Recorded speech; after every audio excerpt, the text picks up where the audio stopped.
वैसे बजट की थीम है एम्प्लॉयमेंट, स्किलिंग, एमएसएमई और मिडिल क्लास, लेकिन जो मिडिल क्लास पे फोकस है वो इस बात पे है कि भाई इसको कितना निचोड़ सकते हो, कितना इससे वसूल सकते हो, वसूल लो, खींच लो, कुछ भी बचने मत दो इसके पास। आप ये समझ सकते हैं कि देश का हर एक नागरिक किसी ना किसी फॉर्म में टैक्स जरूर देता है, इनडायरेक्ट टैक्स, जीएसटी टैक्स, कुछ भी आप खरीदोगे कहीं ना कहीं टैक्स लगता ही है। लेकिन इनकम टैक्स सिर्फ और सिर्फ 1.6% के आसपास जो है लोग देते हैं देश में रहने वाले, बस 1.6% आबादी पे, बाकी पूरी आबादी का इतना ज्यादा जो है भार है यहां पे।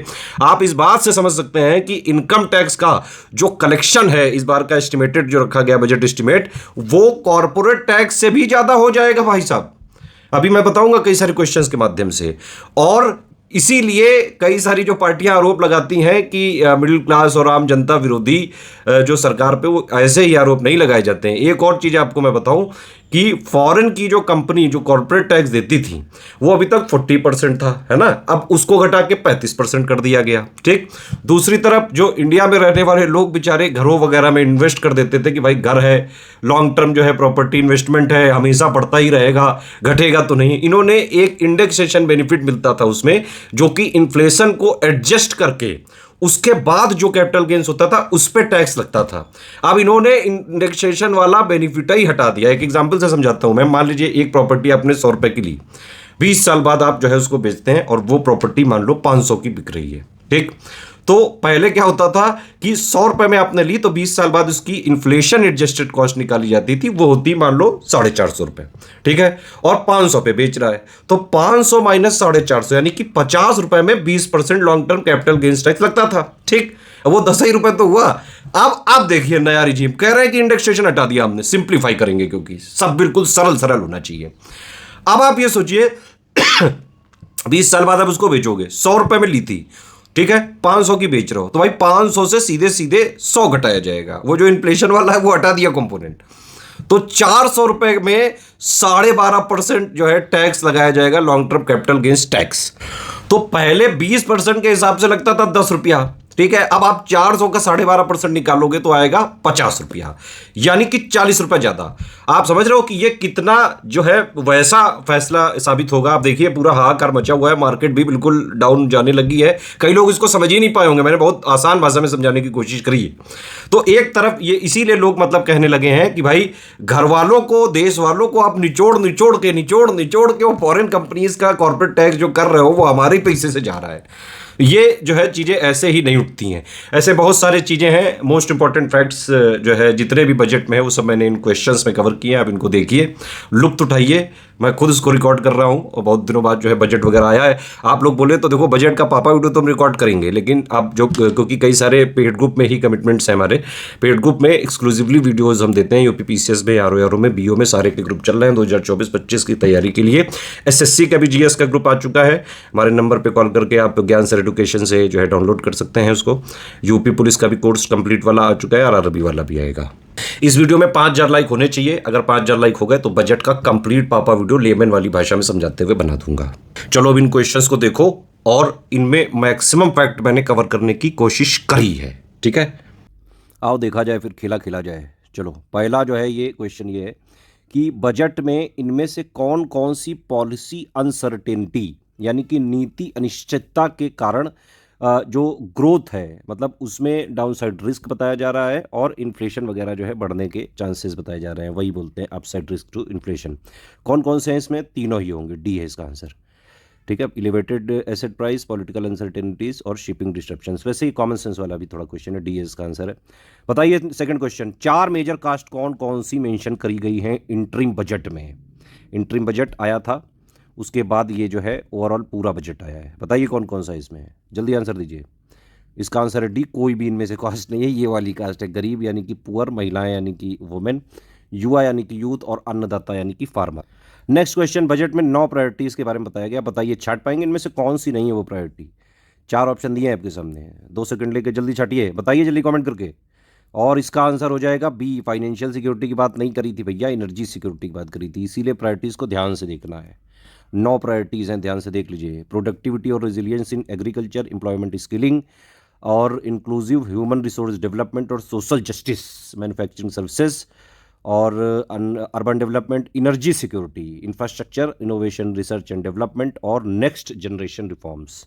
ध्यान रखना, एक बार ध्यान से पढ़ना टर्म। जो लोग पेड ग्रुप में हैं उनको इनकी पीडीएफ मिल जाएगी और इसका हिंदी वगैरह का वर्जन के साथ, ट्रांसलेशन के साथ। अब आप बताइए, बजट की जो थीम है इनमें से किस किस पर बेस्ड है? ये तो मैंने आपको बता ही दिया, एम्प्लॉयमेंट, स्किलिंग, ठीक है, एसएमई नहीं, एमएसएमई होना चाहिए था यहाँ पे, लोअर क्लास नहीं, मिडिल क्लास को ही तो नहीं छोड़ेंगे। खैर, इसका आंसर हो जाएगा ए। ठीक, तो ये इस पे बेस्ड है, ये पूछ सकते हैं डायरेक्टली। बजट के हिसाब से कौन सा सत्य नहीं है? ये 4 ऑप्शन दिए हैं, जल्दी से बताइए। इसमें देखिए, सी वाला जो है सत्य नहीं है, क्योंकि बाकी तीनों सत्य हैं।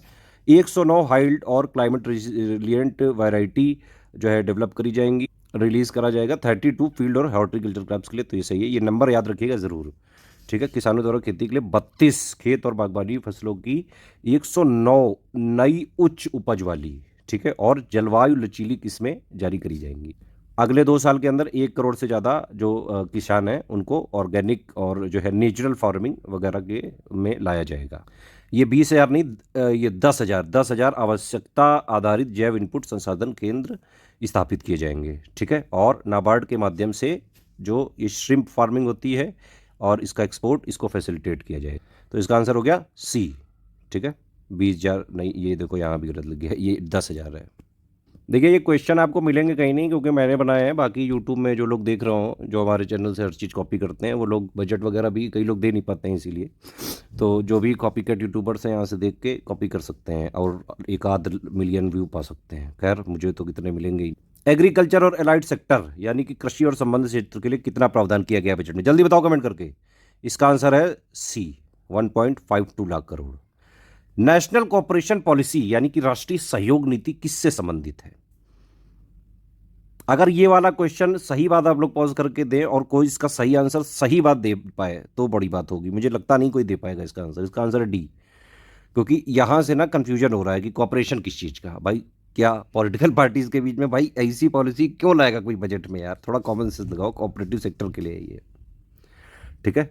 रूरल इकोनॉमी के ग्रोथ को और ज़्यादा फास्ट ट्रैक करने के लिए, कई सारी इंप्लॉयमेंट अपॉर्चुनिटीज़ जो है क्रिएट करने के लिए। फिर इसके बाद है बजट के हिसाब से, बजट 2024-25 के हिसाब से डिजिटल पब्लिक इंफ्रास्ट्रक्चर यानी कि डिजिटल सार्वजनिक अवसंरचना के बारे में, जो एग्रीकल्चर के लिए, कृषि के लिए, मतलब क्या क्या इनमें से सही है? जल्दी कमेंट करके बताइए।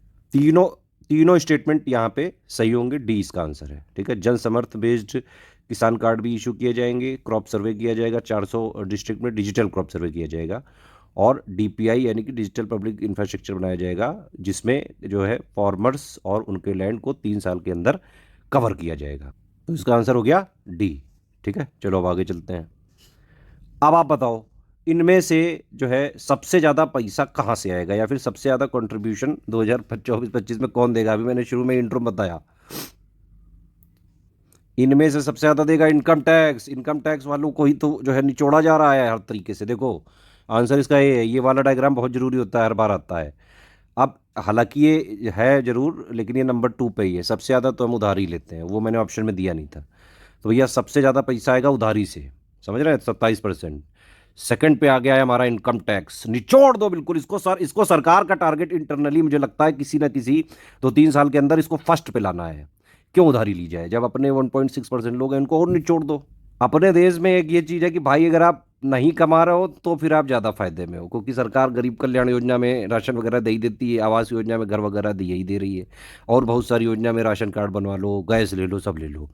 लेकिन कहीं आप अगर 15-20 लाख से ज़्यादा कमाने लगे गुरु ना, तो फिर आपकी सामत है। फिर उससे जितना ज़्यादा कमाते जाओगे, जितना ज़्यादा कमाते जाओगे, उतनी ज़्यादा आपकी पिलाई करती जाएगी सरकार, और उतना ज़्यादा आपसे छीनती जाएगी। बहुत ही जो है टैक्स रिग्रेसिव जो है यहाँ पे है, क्या ही बोला जाए। खैर, अपने मुद्दे पर रहते हैं।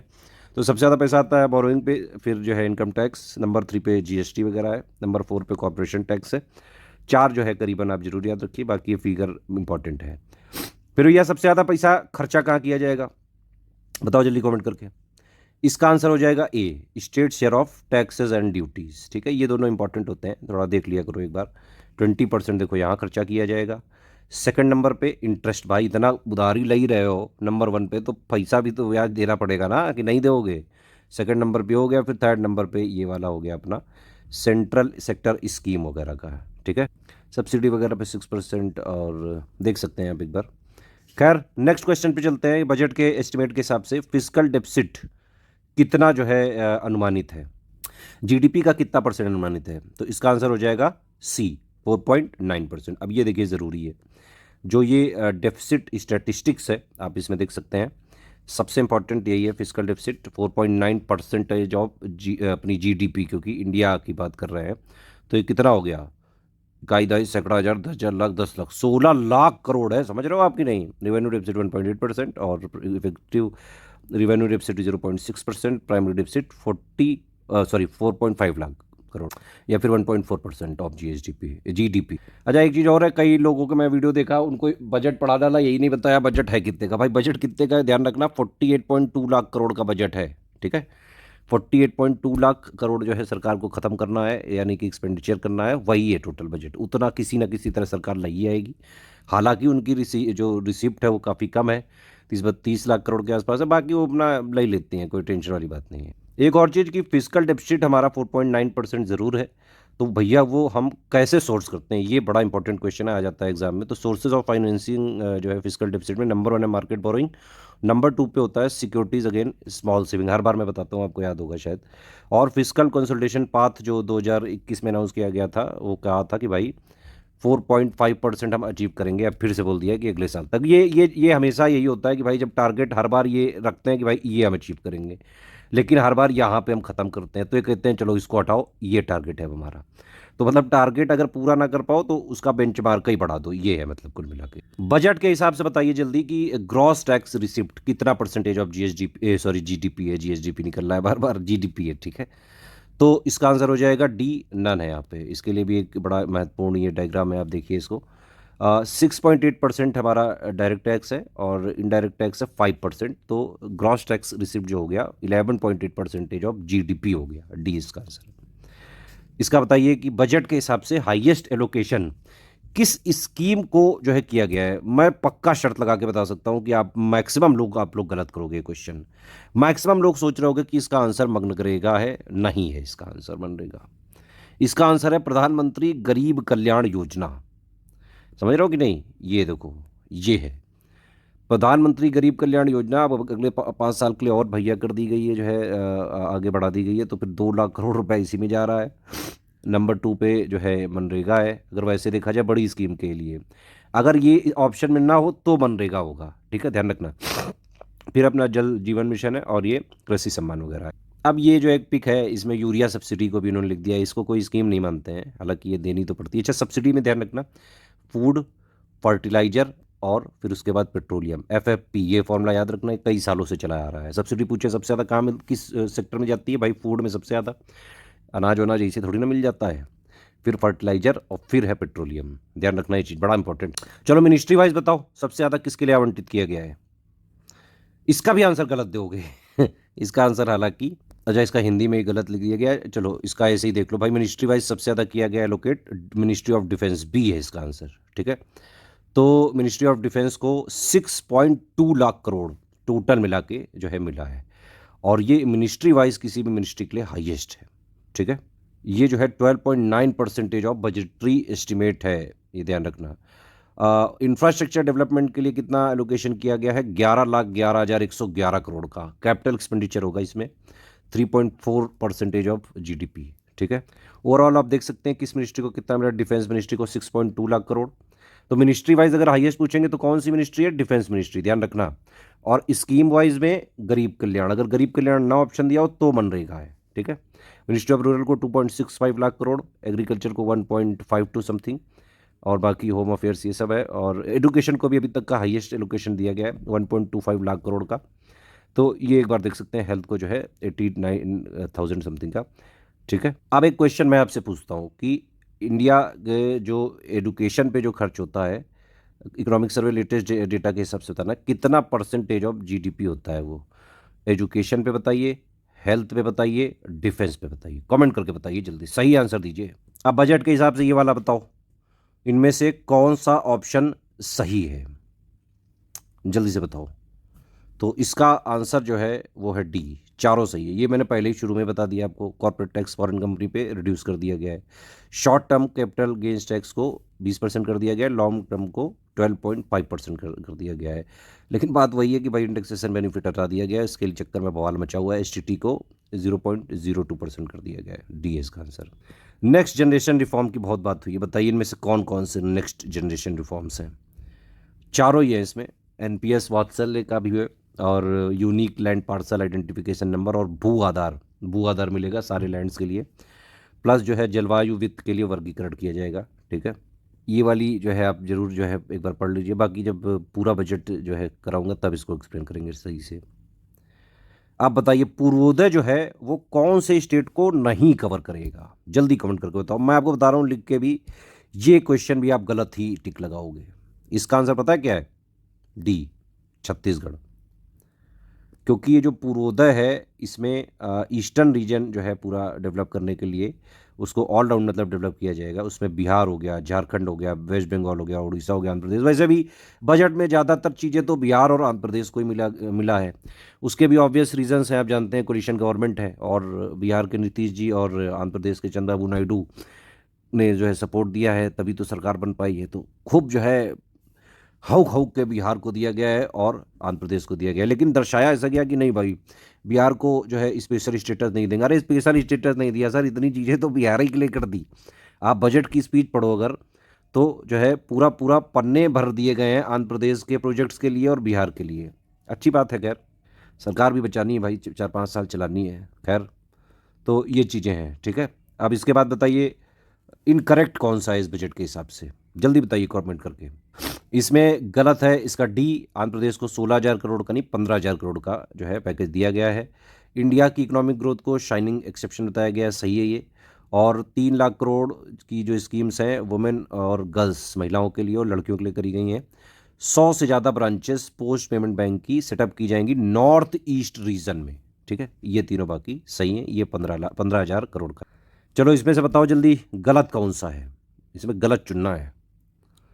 तो इसका आंसर हो जाएगा ए, क्योंकि सिडबी जो है 26 नहीं 24 ब्रांच जो है करेगी, न्यू ब्रांच खोलेगी एमएसएमई क्लस्टर को की सेवाओं के लिए। मुद्रा लोन में 10 लाख से बढ़ा के जो है 20 लाख कर दिया गया है पिछले उधारकर्ताओं के लिए। ठीक है, financial support higher education loan के लिए 10 लाख दिया जाएगा डोमेस्टिक इंस्टीट्यूशंस में। और 5 स्कीम जो कि 4.1 करोड़ यूथ को फोकस करते हुए अगले 5 सालों में चलाई जाएंगी, जिसका सेंट्रल आउटले या फिर परिव्यय वो है 2 लाख करोड़ का। ये इसके जो है एक्सप्लेनेशन है। चलो आगे बढ़ते हैं। अब ये बताइए आप, एक्चुअली जो प्रधानमंत्री की 5 योजनाओं के बारे में बोला जा रहा है भाई, उनमें से 3 तो हैं एम्प्लॉयमेंट लिंक्ड इंसेंटिव। अब ये किस पर बेस्ड है ये आपको बताना है। तो इसका आंसर हो जाएगा डी, तीनों पे इनरोलमेंट ईपीएफ फॉर्म कराना पड़ेगा, और फोकस किया जा रहा है फर्स्ट टाइम एम्प्लॉय की रिकॉग्निशन पे, और दोनों को एम्प्लॉयज़ और एम्प्लॉयड दोनों को सपोर्ट करने की बात कही गई है। तो डी है इसका आंसर। अब आप नेक्स्ट क्वेश्चन पे आइए भाई, प्रधानमंत्री पैकेज ऑफ 5 स्कीम्स और इनिशिएटिव 4.1 करोड़ यूथ पे। ये यूथ पे क्यों फोकस किया जा रहा है? क्योंकि पेपर लीक वगैरह की घटनाएं बहुत सारी हुई हैं, युवाओं में भारी निराशा है, और सरकार जो है जो भी चीज़ें करती है लेकिन वो युवाओं को नहीं जो है सेटिस्फाई कर रही है। और सिस्टम भी इस तरह से है कि इतनी सारी पेपर लीक की इवेंट होती रहती हैं, लेकिन लॉ वगैरह तो चलो ला दिया गया, लेकिन उसको इम्प्लीमेंट ही ना करो तो फिर क्या फ़ायदा है। आप लोग तो जानते हैं सारी चीज़ें। तो खैर सेंट्रल इसका लेआउट कितना है? 2 लाख करोड़ का ही है। ठीक है, ए है इसका आंसर। अब इसको इसलिए डाला गया था कि इसको मैं समझा सकूं, कई लोग आपको समझा ही नहीं सकते हैं ये। एक्चुअली 5 जो है स्कीम है, देखो पहली स्कीम है कि फर्स्ट टाइमर्स के लिए, दूसरी स्कीम है bulk hiring of first timers manufacturing support के लिए, और इसमें जॉब क्रिएशन के लिए। ठीक है, फिर ये इंटर्नशिप वाली प्रोग्राम होगा, और फिर ITI को जो है ये अपग्रेडेशन किया जाए। उस तरह मिला के बना 2 लाख करोड़ का। ठीक है, और 5 साल के लिए है लगभग ये देखो इस तरह से, और मैंने यहाँ पे थोड़ा सिंपल करके लिखा हुआ है। तो 1 2 3 4 5 स्कीम है ये। पहली क्या है? एम्प्लॉयमेंट लिंक्ड इंसेंटिव स्कीम है, ये फर्स्ट टाइमर्स के लिए है। ठीक, दूसरा क्या है? जॉब क्रिएशन इन मैन्युफैक्चरिंग के लिए है। तीसरा है सपोर्ट टू एम्प्लॉयर्स के लिए। चौथा है स्किलिंग प्रोग्राम। ठीक है, ये थोड़ा इंपॉर्टेंट है। और अपग्रेडेशन ऑफ ITIs, इसमें 20 लाख युवा को स्किल किया जाएगा अगले 5 साल के पीरियड में। ठीक है, 1000 ITI को अपग्रेड किया जाएगा हब और स्पोक अरेंजमेंट में। ठीक है, कोर्स कंटेंट और जो भी डिज़ाइन है वो इंडस्ट्री की नीड्स के हिसाब से डिज़ाइन किया जाएगा पूरा। फोकस यहाँ पे आउटकम और क्वालिटी ऑफ स्किलिंग पे है, और इसमें टोटल आउटले 60,000 करोड़ का है। गवर्नमेंट ऑफ इंडिया 30,000 करोड़ देगी, स्टेट गवर्नमेंट 20,000, इंडस्ट्री 10,000 करोड़ का, जो CSR फंडिंग वगैरह से लेंगे। तो ये है प्रधानमंत्री की चौथी स्कीम, और ये है फिफ्थ। इसमें इंटर्नशिप मिलेगी टॉप कंपनीज में। 1 करोड़ युवा को जो है स्किल किया जाएगा अगले 5 सालों में, ठीक है। उसके बाद जो है ये 12 महीनों की यहाँ पे इंटर्नशिप दी जाएगी, मंथली अलाउंस दिया जाएगा 5,000 रुपये का। ये उन्हीं पे अप्लाइड है जो लोग एम्प्लॉयड नहीं हैं और जो किसी ना किसी फुल टाइम एजुकेशन में इंगेज नहीं है, 21 से 24 साल के। हालांकि जो होंगे भी वो भी फर्जी वगैरह सर्टिफिकेट बना के अप्लाई तो करेंगे ही। लोग फर्जी सर्टिफिकेट बना बना के UPSC में IAS IPS बन गई, इसमें बनाना कौन सी बड़ी बात है। चलो बजट के हिसाब से बताओ कौन सा टैक्स खत्म कर दिया गवा है, और ये वाला खत्म कर दिया गवा है। एंजल टैक्स नहीं देना पड़ेगा अब। जो भी चीज़ें मतलब उस तरह की हैं, अब मैं क्या ही बोलूँ, ज़्यादा बोलूँगा तो विवाद हो जाएगा यार। चलो नेक्स्ट क्वेश्चन, कितने और जो है एडिशनल हाउस बनाए जाएंगे, ये बताना है आपको। तो ये होंगे टोटल, यहाँ पे PM आवास योजना लिखा है, रूरल और अर्बन दोनों को मिला के 3 करोड़ है, ध्यान रखना ही बात, आगे काम आएगी ये भी। तो इसका ऑप्शन है C, ठीक है। नेक्स्ट, प्रधानमंत्री जनजातीय उन्नत ग्राम अभियान, कितनी जो है ट्राइबल्स को या आदिवासियों को इससे लाभ मिलेगा। तो ये कितने हैं, 5 करोड़, ठीक है। इसका आंसर हो जाएगा A, और ये कवर करेगा 63,000 विलेज को। नेक्स्ट क्वेश्चन है कि मॉडल स्किल लोन कितने स्टूडेंट्स को जो है लाभ पहुंचाएगा, लगभग 25,000 स्टूडेंट्स को, ठीक है। तो मॉडल स्किल लोन दिया जाएगा, और ये अप टू रहेगा कितना, 7.5 लाख तक का, ठीक है। और ये गारंटी के लिए इसमें गवर्नमेंट प्रोमोटेड फंड एक होगा, उससे जो है गारंटी दी जाएगी, और करीबन 25,000 स्टूडेंट्स को हर साल फायदा करेगा। नेक्स्ट, इंडस्ट्रियल नोड गया में जो है वो डेवलप किया जाएगा, ये किस इंडस्ट्रियल कॉरिडोर पे पड़ेगा। अब आप इससे देखिए, कॉमन सेंस का बेस्ड क्वेश्चन है ये। पहले आपको ये पता होना चाहिए कि भाई इंडस्ट्रियल कॉरिडोर कौन कौन सा किस किस स्टेट से जो है पास होगा या फिर कवर करेगा। तो अब गया है बिहार में, अब बिहार इन तीनों में से किसी में भी नहीं आता है। 5 इंडस्ट्रियल जो है इकोनॉमिक कॉरिडोर है, तो ये आएगा अमृतसर कोलकाता इंडस्ट्रियल कॉरिडोर में, जो कि ईस्टर्न जो रीजन है उसको कैटलाइज करेगा, उसके डेवलपमेंट को, और विकास भी और विरासत भी इस कैटेगरी में होगा ये। अब देखिए 5 इंडस्ट्रियल इकोनॉमिक कॉरिडोर हैं ये DMIC, जैसे दिल्ली मुंबई इंडस्ट्रियल कॉरिडोर, इसमें UP हरियाणा राजस्थान MP गुजरात और महाराष्ट्र है। मेनली जो है फंडेड बाई जापानीज़ है ये, और government of India. Chennai Bengaluru वाला है, तमिलनाडु आंध्र प्रदेश कर्नाटक जापानीज़ वाला है, ठीक है। जापानीज़ ने मतलब फंडिंग दी है। बेंगलुरु मुंबई इकोनॉमिक कॉरिडोर ये महाराष्ट्र कर्नाटक के लिए है। अमृतसर कोलकाता ये पंजाब हरियाणा उत्तर प्रदेश उत्तराखंड बिहार झारखंड और वेस्ट बंगाल के लिए है, ठीक है। वाइजैक चेन्नई इंडस्ट्रियल कॉरिडोर ये फर्स्ट कोस्टल इकोनॉमिक कॉरिडोर है इंडिया में, ठीक। अब आप बताइए, life line of Andhra Pradesh budget के हिसाब से क्या है, पोलावरम सिंचाई परियोजना, ठीक है। ये देखिए आंध्र प्रदेश के लिए पूरा पेज ही भर गया, इतनी इनको जो है बेनिफिट दिए गए हैं। 15,000 करोड़ का ये भी ले लो, पोलावरम प्रोजेक्ट को भी जो है पूरी तरह से डेवलप किया जाएगा जल्द से जल्द। उसके लिए जो फाइनेंस पैसा जो चीज़ें चाहिए वो लो। इसके अलावा जो है यहाँ पे एक फैंसी पॉइंट जोड़ दिया गया कि this will facilitate our countries food security as well. Industrial development भी प्रमोट कर देंगे। कूपार्थी नोड जो कि विशाखापट्टनम चेन्नई इंडस्ट्रियल कॉरिडोर में, और ओरवाकल नोड जो कि हैदराबाद बेंगलुरु इंडस्ट्रियल कॉरिडोर में है। इसके अलावा जो भी बैकवर्ड रीजन है, रायलसीमा, प्राकसम, नॉर्थ कोस्टल आंध्रा, सारा सब कुछ पूरा भाई सपोर्ट करेगा। मतलब भाई मतलब गवर्नमेंट ऑफ इंडिया पूरा सपोर्ट करेगी बिहार का और आंध्र प्रदेश का।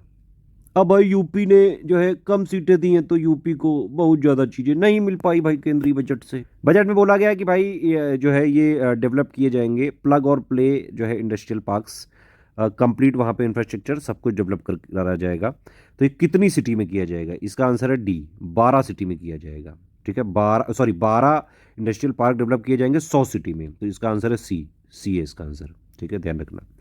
12 इंडस्ट्रियल पार्क किए जाएंगे डेवलप, और ये होंगे 100 सिटी में, ठीक। चलो खैर आगे चलते हैं। फिर एक बात बताइए, बजट के हिसाब से ओनरशिप लीजिंग और फ्लैगिंग रिफॉर्म्स, स्वामित्व पट्टे और ध्वजांकन सुधारों को किस भारतीय उद्योग की हिस्सेदारी के लिए सुधारा गया है, और ये है कौन सा शेयर बढ़ाने के लिए, शिपिंग इंडस्ट्री, ठीक है। तो इसका आंसर हो जाएगा A। Next, PM Awas Yojana 2.0 के अंतर्गत जो हाउसिंग नीड्स हैं, 1 करोड़ अर्बन पुअर यहाँ पे लिखा है, ध्यान रखना। इसके लिए कितना इन्वेस्टमेंट किया जाएगा, ये है 10 लाख करोड़ का, B इसका आंसर है, ठीक है। उसमें से सेंट्रल असिस्टेंट मिलेगा 2.2 लाख करोड़ का अगले 5 सालों में। बजट के हिसाब से हार्ट्स या फिर स्ट्रीट फूड हब्स कितने शहरों में जो है डेवलप किए जाएंगे, कितने मतलब वीकली हार्ट्स आप कह सकते हैं या फिर ये क्या बोलते हैं साप्ताहिक हाट या स्ट्रीट फूड हब विकसित किए जाएंगे सिलेक्टेड सिटीज़ में। 100 किए जाएंगे। अब तो फूड ब्लॉगर्स के मजे ही मजे, मजे ही मजे भाई, मजे मजे। अब इतने सारे जो है वीकली आर्ट और स्ट्रीट फूड अब बन जाएंगे तो फिर आप देखेंगे आने वाले टाइम पे हम सभी लोगों को इंस्पायर करने के लिए और मोटिवेट करने के लिए, जैसे बड़ा पाव घर ला चुके हैं मार्केट में, पानी पूरी बीटेक वाली और जो है डॉली चाय वाला, इससे बहुत सारे सितारे आएंगे जो भारतवर्ष को हर जगह दुनिया के पटल पर हर जगह जो है इंस्पायर और मोटिवेट करने का काम करेंगे और भारत बहुत जल्द एक सोने की चिड़िया बन जाएगी। कई लोग सोचते हैं कि जो बीच बीच में मैं सरकाज़म करता हूँ सही बात कर देता हूँ, भाई थोड़ा कॉमन सेंस रखा करिए प्लीज। अंतरिम बजट के बाद 15 फरवरी को एक पीएम सूर्य घर मुफ्त बिजली योजना लॉन्च करी गई थी। तो इससे लगभग जो है कितने करोड़ हाउस होल्ड जो है लाभान्वित होंगे, या कितने घरों को हर महीने 300 यूनिट तक मुफ्त बिजली मिलेगी? जल्दी बताओ इसका। इसका आंसर है ए। एक स्कीम इंपॉर्टेंट है ये, पीएम सूर्य घर मुफ्त बिजली योजना 15 फरवरी 2024। ठीक है। एम क्या है? फ्री इलेक्ट्रिसिटी है ना। दिल्ली वाला मॉडल जो है अब धीरे धीरे इंडियन गवर्नमेंट भी अपनाती जा रही है। 1 करोड़ घरों को फ़ायदा होगा, 300 यूनिट एवरी मंथ। इतना सारा पैसा जो है भाई मिडिल क्लास तो है ही, और टैक्स बढ़ा दिया जाएगा और कॉर्पोरेट टैक्स घटा दिया जाएगा और अगली बार देखो इनकम टैक्स में और ब्रैकेट लगा के जैसे इंडेक्सेशन वाला बेनिफिट हटा दिया गया, ऐसा ही कुछ और अगली बार खेला हो जाएगा। कोई टेंशन लेने की ज़रूरत नहीं, कुछ भी चाहिए सब जो है बिजली फ्री कर दो, घर फ्री कर दो, जो जो चीज़ें चाहिए सब फ्री कर दो, और मिडिल क्लास वाले जो टैक्स देते हैं उनको कोई बेनिफिट ना दो, सरकार का ये मानना है। तो खैर प्रधानमंत्री सूर्य जो है घर मुफ्त बिजली योजना है, 1 करोड़ लोग को फ़ायदा मिलेगा, 300 यूनिट बिजली। भाई गरीबों को दो, ये तो ठीक भी है। उसके लिए 1.28 करोड़ रजिस्ट्रेशन पहले हो गए, वाह। जैसे काशी विश्वनाथ टेम्पल कॉरिडोर को जो है बाकायदा एक वर्ल्ड क्लास पिलग्रिम और टूरिस्ट डेस्टिनेशन बनाया है, उसी की तर्ज पर बजट में किसको बनाने की बात करी गई है। तो ये दोनों ही ऑप्शन सही हैं, इसका आंसर हो जाएगा सी। ठीक है। इसमें बिहार के लिए काफ़ी सारी चीज़ें हैं, जैसे ये विष्णुपद टेम्पल एट गया, महाबोधि टेम्पल एट बोध गया, इन दोनों को बाकायदा वर्ल्ड क्लास लेवल पे जो है बनाया जाएगा top cup tourist destination. Rajgir जो है ये होल्ड मतलब बहुत इंपॉर्टेंट है, ये हिंदू बुद्धिस्ट और जैन तीनों के लिए। इसके अलावा जो है नालंदा को भी एक टूरिस्ट सेंटर की तरह डेवलप किया जाएगा। बताओ नालंदा को किसने चलाया था? ये बड़ा जो है वैसा ट्रेंडिंग क्वेश्चन है आजकल। लास्ट क्वेश्चन, स्पेस इकोनॉमी को जो है एक तरह से विस्तार करने के लिए एक वेंचर कैपिटल फंड यहाँ पे गवर्नमेंट ने बजट में यहाँ पे बोला है कि भाई स्थापित किया जाएगा। कितने करोड़ का होगा? 1000 करोड़। ए है इसका आंसर। समझ में आ गई बात? अब बताओ निर्मला सीतारमन जी का ये कौन से नंबर का बजट है? ठीक। दूसरी बात, कौन सा ऐसा कैबिनेट मिनिस्टर है या फिर जो है फाइनेंस मिनिस्टर है जिसने सबसे ज़्यादा बार बजट को प्रेजेंट किया? जल्दी बताइए, नाम बताइए। एक बजट को बोला गया था कैरेट एंड स्टिक बजट, बताओ वो कौन से ईयर में पास किया गया था? ये तो 3 क्वेश्चन के आंसर दीजिए और लाइक जरूर कर लेना। 5000 लाइक होंगे तभी जो मैं बजट का पापा वीडियो बनाऊंगा उसको फ्री करूंगा, अदरवाइज वो पेड में ही मिलेगा। चलो बजट के सारे प्रोविजन देख लिए इंपॉर्टेंट वाले, जाओ अपना अपना खेल खिलो।